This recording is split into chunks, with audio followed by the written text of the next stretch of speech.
नमस्कार, युवा 24 न्यूज में आपका स्वागत। मैं हूं रीति। आइए देखते हैं क्या है आज की प्रमुख खबरें। कांग्रेस के संभागीय सम्मेलन कार्यक्रम के दौरान सिद्धार्थ तिवारी और सुखेंद्र सिंह बन्ना समर्थकों के बीच हुई झड़प। शव की नहीं हो पाई शिनाख्त, पुलिस ने नगर निगम के सहयोग से दफनाया शव। यातायात नियमों का पालन करने रैली के माध्यम से दिया गया संदेश और सिमरिया थाना प्रभारी पर हाई कोर्ट के आदेशों की अवमानना का लगाया आरोप। इन खबरों को आगे हम विस्तार से देखेंगे। कांग्रेस के प्रदेश प्रभारी एक दिवसीय दौरे पर पहुंचे रीवा। एक बार फिर देखी गई कांग्रेसियों की गुटबाजी। सुखेंद्र सिंह बन्ना एवं सिद्धार्थ तिवारी के समर्थकों के बीच हुई झड़प। रीवा में कांग्रेसियों का संभागीय सम्मेलन कार्यक्रम आयोजित किया गया था, जिसमें कांग्रेसी प्रभारी मुकुल वासनिक एक दिवसीय रीवा प्रवास पर कार्यक्रम में सम्मिलित होने आए थे। निकाय चुनाव के लिए यह अहम बैठक बताई जा रही है। संभाग भर के कांग्रेस पदाधिकारी कार्यकर्ताओं की उपस्थिति देखी गई। वहीं प्रभारी की मौजूदगी में ही पूर्व विधायक सुखेंद्र सिंह बन्ना और सिद्धार्थ तिवारी के समर्थकों के बीच झड़प हो गई। एक दूसरे को धक्का मुक्की करते वे देखे गए। चुनाव में दावेदारी को लेकर एक बार फिर से कांग्रेस में देखी गई गुटबाजी। आप खुद देखिए रीवा 24 द्वारा कैद किया गया तू तू मैं का ये नजारा।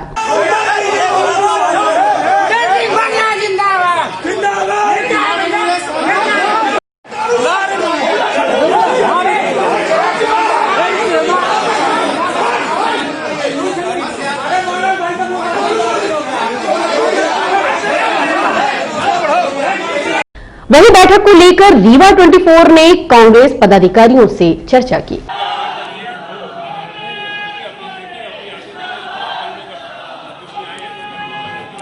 में लगातार एक डिमांड उठ रही है। दो इलेक्शंस आपकी पार्टी हार चुकी है।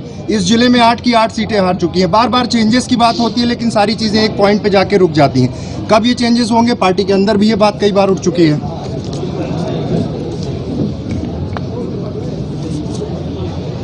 देखिए, समय रहते हुए संगठन को मजबूत करने के लिए जो कदम उठाने हैं वो कदम उठाए जाएंगे, लेकिन आज यहाँ पर मैं ये कह दूं कि कब कौन सा कदम उठाया जाएगा मैं नहीं समझता हूँ कि वो मुनासिब रहेगा। किसानों के मुद्दे पर बीजेपी सम्मेलन कर रही है। कांग्रेस अभी तक डिसाइड नहीं कर पा रही कि क्या करना है, किस स्ट्रेटेजी से आगे बढ़ना है। निकाय के चुनाव आगे। सर, एक किसानों को लेकर जो विधेयक जिस तरह से कानून बनाने के लिए भारतीय जनता पार्टी की सरकार ने संसद में किया, वो पूरी तरह से अलोकतांत्रिक रहा, वो पूरी तरह से असंवैधानिक रहा। वो हर तरीके को हमने विरोध किया है। विधानसभा चुनाव में बसपा के नेताओं को टिकट दिया गया था, क्या इस बार भी वही करेंगे? देखिए, विधानसभा के नतीजे जो थे वो पूरे प्रदेश की जनता को मालूम है क्यों हुए थे। विंध्य संभाग को टारगेट किया गया था, चाहे जिस तरीके से भी टारगेट हुआ हो, वहाँ के नतीजे हमारे ऐसे आश्चर्यचकित नतीजे थे। जहाँ तक लोकसभा की बात है, जब अमित शाह पहले ही कह दें कि 300 पार, तो भाई आप तो चुनाव लड़ना मुश्किल है। पूरे उत्तर भारत में कांग्रेस का सफाया होना इसका संकेत है कि कोई दूसरा रोल चलता है, जनता का वोट का रोल नहीं है। जहां तक हाल में नगरीय निकाय चुनाव की बात है, वहां पर मुकुल वासनिक जी के माध्यम से आज रीवा संभाग के चारों जिलों के लोगों से बातचीत हुई और एक नई ऊर्जा के साथ युवाओं महिलाओं को प्राथमिकता देते हुए नए चेहरों पर जोर किया जाए, ये बात अवश्य निकली। राहुल भैया, लगातार एक डिमांड उठती है। इलेक्शन जब से खत्म हुए, विधानसभा के बाद भी ये मांग उठी कि चेंज करना चाहिए, ऑर्गेनाइजेशन के स्ट्रक्चर को रिफॉर्म करना चाहिए। उस रिफॉर्म की बार बार बात होती है, लेकिन एक पॉइंट पे जाके चीज़ें रुक जाती हैं। ऐसा नहीं लगता कि उसके कारण भी बहुत सारा नुकसान पार्टी को उठाना पड़ता है? बिल्कुल बात सही कह रहे हैं आप, लेकिन इत्तेफाक से आज ही सोनिया गांधी जी के नेतृत्व में जो कांग्रेस के कुछ वरिष्ठ नेता लोगों ने शंका व्यक्त की थी उनकी बैठक दिल्ली में हुई है और निरंतर बैठक 2-3 दिन होगी। उसके बाद पूरे देश के संगठन के हिसाब से बदलाव आएगा।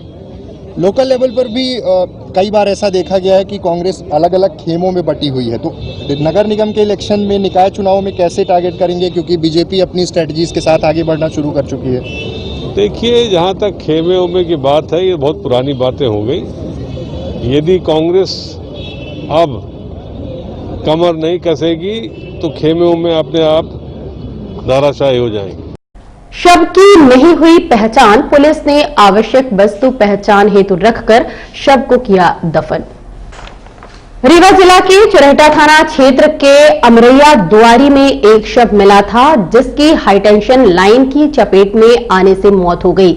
शव से उम्र लगभग 20 से 25 वर्ष आकी गई थी। साथ ही चोरी में प्रयुक्त होने वाले औजार भी शव के पास पुलिस को मिले थे, परंतु पहचान हो सके ऐसा कोई भी साक्ष्य युवक के पास से बरामद न होने के चलते पुलिस द्वारा जिले के समस्त थानों को सूचना दी गई थी, लेकिन फिर भी युवक की पहचान न होने के चलते मृतक के कपड़े पहचान हेतु रखते हुए पुलिस ने नगर निगम के माध्यम से अज्ञात शव का अंतिम संस्कार करवा दिया। इस संबंध में रीवा 24 ने चुरहटा थाने में पदस्थ एएसआई से बात की। उन्होंने जानकारी देते हुए बताया, 15-16 की दरमियानी रात एक अज्ञात पुरुष जो 25 वर्ष का था और लौकुश मिश्रा के किराना स्टोर के घर के पास मिला। बताइए जरा उसके पास में बिजली का तार उनका घर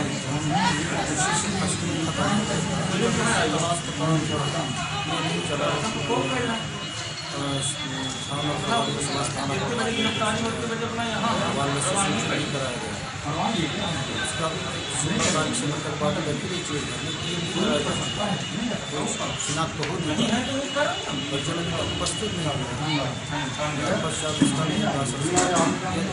करंट इसको कैसे लगा था? प्रारंभिक जांच में कुछ कारण सामने आए थे क्या? इसके पहले जो है तो एलबीसी एएसआई थे, उन्होंने उसकी जांच पंचनामा कार्रवाई किए थे। उसमें अभी तक ये है कि वो लड़की के फंसा भी था, इस बात से जल भी गया था उसका पैर। ठीक, क्या नाम है आपको? एएसआई सोमनाथ वर्मा। यातायात पुलिस एवं एनसीसी के बच्चों ने रैली निकालते हुए यातायात नियमों का पालन करने शहरवासियों को दिया संदेश। रीवा शहर में हो रही सड़क दुर्घटनाओं का ग्राफ को कम करने के उद्देश्य से एनसीसी के बच्चों और यातायात पुलिस के सहयोग से शहर के प्रमुख चौराहों से रैली निकालते हुए यातायात के नियमों का पालन करने का संदेश दिया गया। साथ ही शहरवासियों से हेलमेट, मास्क, सीट बेल्ट का इस्तेमाल करने की अपील की गई। इसके अलावा दुकानदार भाइयों से अपने सामान को दुकान के अंदर रखने व वाहनों को व्यवस्थित तरीके से पार्किंग में खड़ा करने की अपील करते हुए यातायात पुलिस देखी गई। इस संबंध में सिटी केबल नेटवर्क रीवा 24 ने यातायात डीएसपी मनोज वर्मा से बात की। ये जो यातायात जन जागरूकता रैली आपके सामने एनसीसी के बच्चे और ट्रैफिक पुलिस की मदद से निकाली जा रही है, इसके लिए हमारे पुलिस मुख्यालय, हमारे आईजी साहब, एसपी साहब के मार्गदर्शन पे एनसीसी के बच्चों को निवेदन करके बुलाया गया है।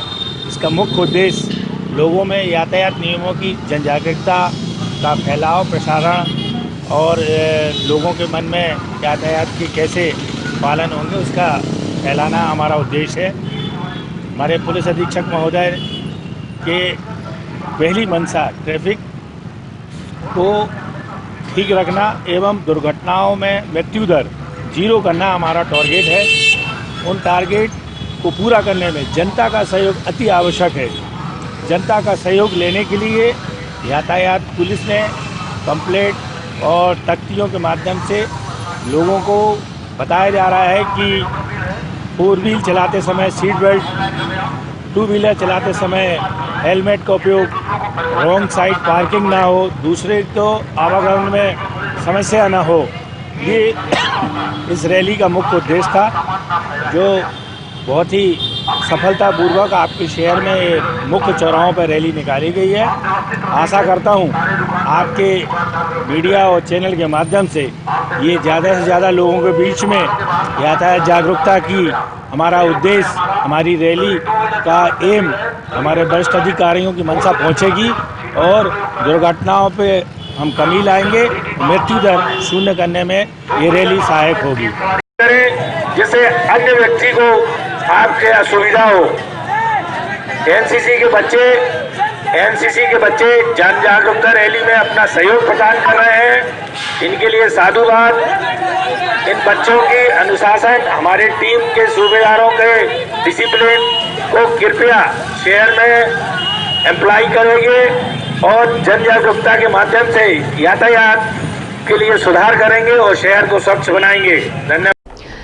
जबलपुर उच्च न्यायालय के आदेशों की अवमानना करते हुए थाना सिमरिया द्वारा आरोपी को नहीं दी जा रही जमानत। रीवा जिला अंतर्गत सिमरिया थाना ग्राम रगौली निवासी वीरभद्र सिंह के ऊपर सिमरिया पुलिस द्वारा सिमरिया तहसीलदार के द्वारा लगाए गए झूठे आरोप के आधार पर 294, 506, 186, 353 और 332 की धारा के तहत मामला पंजीबद्ध किया गया, जिस पर आरोपी ने मुचलका पर जमानत देने की मांग सिमरिया थाना प्रभारी से की थी, जिसमें उन्होंने जमानत देने से उन्हें इनकार कर दिया। इसके बाद पीड़ित ने जबलपुर हाई कोर्ट की शरण ली और वहां से 30,000 की मुचलका पर थाने से अग्रिम जमानत के आदेश जारी किए गए हैं, लेकिन उनके द्वारा आरोपी को जमानत नहीं दी जा रही, जिसके चलते पीड़ित के परिजन अधिवक्ता के साथ पुलिस अधीक्षक कार्यालय पहुंचकर शिकायत दर्ज करवाई है। इस मामले को लेकर रीवा 24 ने संबंधित जन से बात की। क्रमांक 255/2020 दर्ज हुआ। उसमें 353 का मामला पंजीबद्ध किया गया और यह कहा गया कि वीरभद्र सिंह ये निर्वाचित सरपंच हैं, लगातार 4-5 वर्षों से ये 4-5 टर्म से ये सरपंच हो रहे हैं, जनप्रतिनिधि हैं। इनके खिलाफ ये मामला दर्ज हुआ कि ये इन्होंने तहसील में घुस करके तहसीलदार साथ मारपीट किया और उनको काम में बाधा डाला। इसमें सरपंच का कहना है और सब जगह हमने एसपी, डीआईजी, आईजी, गृह मंत्री, मुख्यमंत्री तमाम सबको एक लिखित शिकायत किया कि तहसीलदार ने फर्जी मामला दर्ज कराया है। सीसीटीवी कैमरा लगा हुआ है तहसील में, अगर हमने मारपीट किया है तो उस कैमरे में कैद हुए होंगे, वो रिकॉर्ड निकाल लिए जाए पुलिस के द्वारा। और हम जिस दिन की घटना बताई जा रही है उस समय हम उत्तर प्रदेश में थे, अपनी बच्ची की शादी की तलाश करने के लिए गए थे, ऐसा सरपंच का कहना था। और वहां से तहसीलदार से फोन पर बात किया है तो कॉल डिटेल निकाले जा सकते हैं दोनों फोन के, जिससे यह साबित हो जाएगा कि वीरभद्र सिंह सिमरिया में थे कि नहीं थे। ये करने के लिए पुलिस तैयार नहीं है। तहसीलदार चूंकि एक प्रशासनिक अधिकारी हैं और ये मान करके कि गलत रिपोर्ट नहीं करेंगे, जबकि आज इतना चरित्र पतन हो चुका है कि यह असंभव नहीं है। उन्होंने एक झूठी रिपोर्ट दर्ज कराया, उसको वीरभद्र सिंह फेस कर रहे हैं। इसके बाद ये वीरभद्र सिंह हमारे पास आए। मैं यहाँ अधिवक्ता हूँ और जिला अधिवक्ता संघ रीवा का पूर्व अध्यक्ष हूँ। मैंने इनको सलाह दी कि एसपी साहब से बात करो। एसपी साहब के पास ही आए, वहाँ पर कोई कार्रवाई नहीं हुई। फिर ये हाई कोर्ट गए। जब इन बातों की कोई सुनवाई नहीं हुई तो हाई कोर्ट ने हमारी बात को समझा और हाई कोर्ट ने जमानत आदेश जारी किया, अग्रिम जमानत आदेश जारी किया वीरभद्र सिंह का। और वीरभद्र सिंह जब को ये निर्देशित किया हाई कोर्ट ने कि आप थाने में जाकर के जमानत मुचलका थाना प्रभारी गिरफ्तार करें। ठंड के प्रकोप को बढ़ता देख विप्र सेवा संघ द्वारा चिरहला मंदिर पहुंचकर शाल, स्वेटर समेत अन्य आवश्यक सामग्री जरूरतमंदों को वितरित की गई। रीवा शहर के चिरहला मंदिर पहुंचकर विप्र सेवा संघ के पदाधिकारियों ने जरूरतमंद गरीब, असहाय, निर्धन, विकलांग, दिव्यांगों को शॉल, स्वेटर समेत अन्य आवश्यक वस्तुएं वितरित की। लगभग 100 लोगों को संघ द्वारा ठंड से बचाने शॉल एवं स्वेटर वितरित करते देखा गया। इस संबंध में संघ के राष्ट्रीय अध्यक्ष पंडित राजीव शुक्ला से रीवा 24 ने बात की। पहले तो आप सभी पत्रकार भाइयों को मैं धन्यवाद देता हूं कि आप लोगों ने अपने व्यस्तता से समय निकाल करके यहाँ पे आप मंदिर के प्रांगण में आए। विप्र सेवा संघ पिछले 2016 से जो भी गरीब हैं, अनाथालय, वृद्धाश्रम, नेत्रहीन, दिव्यांग प्रत्येक जरूरतमंद को कुछ न कुछ उनकी जो समस्याओं को दूर करने का पूरा प्रयास करता है। इसी उपलक्ष्य में आज रीवा के चिरौला मंदिर में हमारे संगठन की तरफ से गरीब जो ज़रूरतमंद यहाँ पे बच्चे हैं, बूढ़े हैं, वृद्ध हैं, बुजुर्ग हैं, उनको कंबल, स्वेटर, फल, डेटॉल साबुन, जो भी उनकी ज़रूरत की समस्याएं थी या उनको ऐसा लगता था उनको चीज़ चाहिए, वो आज हमारे संगठन की तरफ से यहाँ पे डिस्ट्रीब्यूट किया गया है।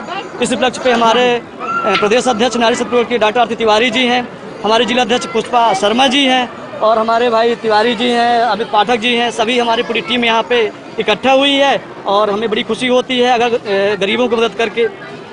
जी, लगभग कितने कंबल आपके द्वारा बांटा गया? हमारे यहाँ पे जो आज मेरा टारगेट था, कंबल और स्वेटर मिला के 100 का टारगेट था। जी, आगे भी ऐसा कुछ?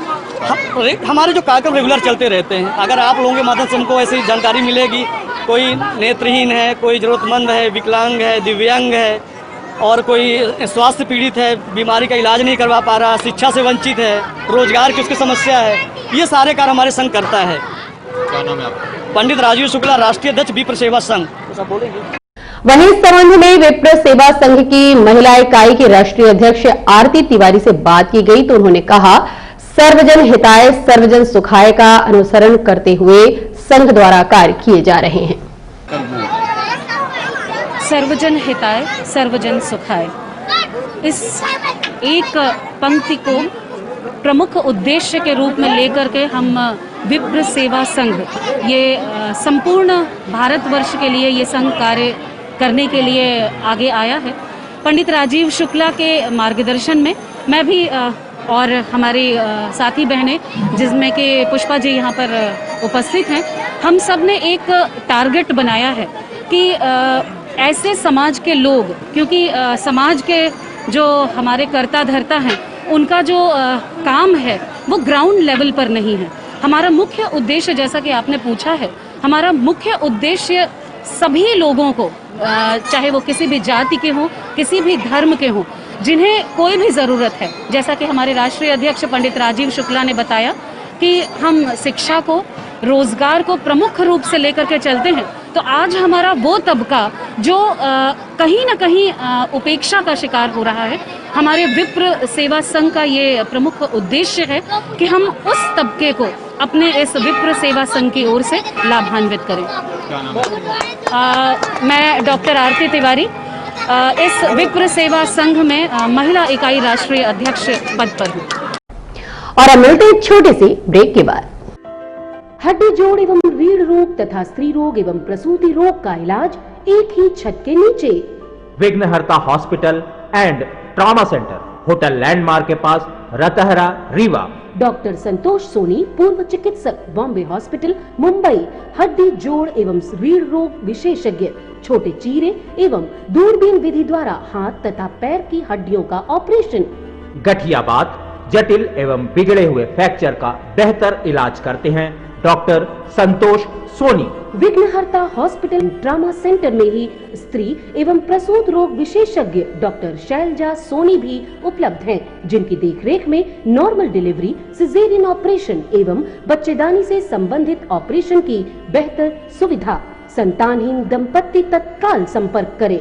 विघ्नहर्ता hospital and trauma centre, hotel landmark के पास, रतहरा, रीवा। सुविधाजनक एवं सफल इलाज हेतु आज ही संपर्क करें। विघ्नहर्ता hospital and trauma centre, hotel landmark के पास, रतहरा, रीवा। मोबाइल नंबर 7828781983 अथवा 8462956774 पर।